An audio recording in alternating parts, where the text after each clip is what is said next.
Dad divorced my mom for his friend, and now stepmom tries to seduce me. It was just another ordinary morning, or so I thought. I was getting ready for school when my dad walked into my room with a serious look on his face. "Son," he began, "I need to talk to you." I could sense the tension in his voice and immediately stopped what I was doing, turning to face him. "What is it, Dad?" I asked, worried about what he was going to say. I'm getting divorced from your mom," he said, his voice cracking with emotion. Shock and confusion washed over me. My parents had always seemed happy together, so this announcement came as a complete surprise. "I'm sorry, son," my dad continued, "but I've realized that I have feelings for someone else." I couldn't believe what I was hearing. My dad was in love with someone else? I didn't even know he was having an affair. "But Dad, what about Mom?" I asked, my voice trembling. "It's complicated, son," he replied, avoiding my gaze. I felt like a wrecking ball had hit me. My whole world was crashing down. How could my dad do this to our family? As if sensing my distress, my dad put a hand on my shoulder and said, "I still love you and your mother. Nothing will change that." But everything did change. My parents' divorce was finalized, and my dad moved out of our family home. He started spending more and more time with his new partner, Marissa. She was a few years younger than my dad, and she had a teenage daughter, Olivia. At first, I tried to ignore the situation and focus on my studies and extracurricular activities. But as time passed, I couldn't deny the growing attraction I felt towards Marissa. She was beautiful and confident, and my dad seemed so happy with her. One day, when my dad was out of town on a business trip, Marissa came over to our house. She said she wanted to talk to me, and I could tell from the way she was looking at me that it wasn't going to be a normal conversation. We sat down in the living room, and she started telling me how much she appreciated my dad and how happy he had made her. But then, her tone changed, and she began to flirt with me. At first, I was taken aback and didn't know how to react, but as she continued, I started to feel a flutter of butterflies in my stomach. "Ever since I met you, I've been drawn to you," she said, leaning closer to me. I could feel the heat radiating from her body, and my mind was a jumbled mess. I knew this was wrong, but I couldn't deny the intense chemistry between us.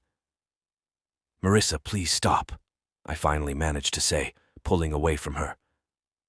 "I know you feel it too, Sam," she said, running her fingers through my hair. Temptation was calling my name, but I couldn't give in to it. I pushed her away and stood up, my heart racing with guilt and confusion. "No, this is wrong. You're my stepmother," I said firmly. She looked at me with a mixture of anger and disappointment before storming out of the house. I sat there trying to process what had just happened. My own stepmother had just tried to seduce me. For the next few weeks, I avoided Marissa as much as possible. My dad had no idea about what had happened, and I didn't want to cause any more trouble for our already fractured family. But Marissa wasn't one to give up easily. She started showing up at my school events, always finding an excuse to talk to me. She would make suggestive comments and give me flirty looks, trying to get a reaction out of me. At first, I ignored her, but as time went on, I found myself falling deeper into her web of seduction. It wasn't until one evening when my dad was out for a dinner meeting that things finally came to a head. I was studying in my room when Marissa burst in, looking frantic and desperate. "Sam, I need your help," she said, her voice shaking. "What's wrong?" I asked, concerned. "It's your dad. He's been in a car accident," she said, tears streaming down her face. I felt like someone had punched me in the gut. "My dad? Hurt?" I couldn't believe it. Marissa continued, "He's at the hospital and they won't let me see him. They said only family members can go in."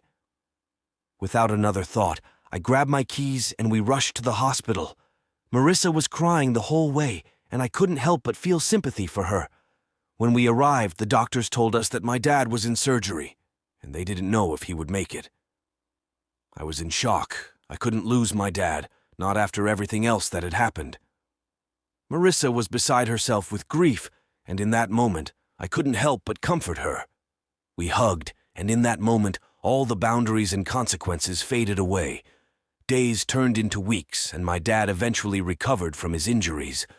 But in the midst of all the chaos, Marissa and I had been carrying on a secret, forbidden affair. It was wrong on so many levels, but we couldn't resist each other. As time went on, my dad and Marissa's relationship deteriorated. They were constantly fighting, and their love seemed to have fizzled out. It was clear that my dad regretted leaving my mom for another woman. But Marissa didn't seem to care. She was only interested in my dad's money and the luxurious lifestyle he provided for her. And I was just a pawn in her game, a piece of her sick fantasy. In the end, I had to make a difficult decision. I couldn't continue living a lie and hurting my family. I ended things with Marissa and came clean to my dad about our affair.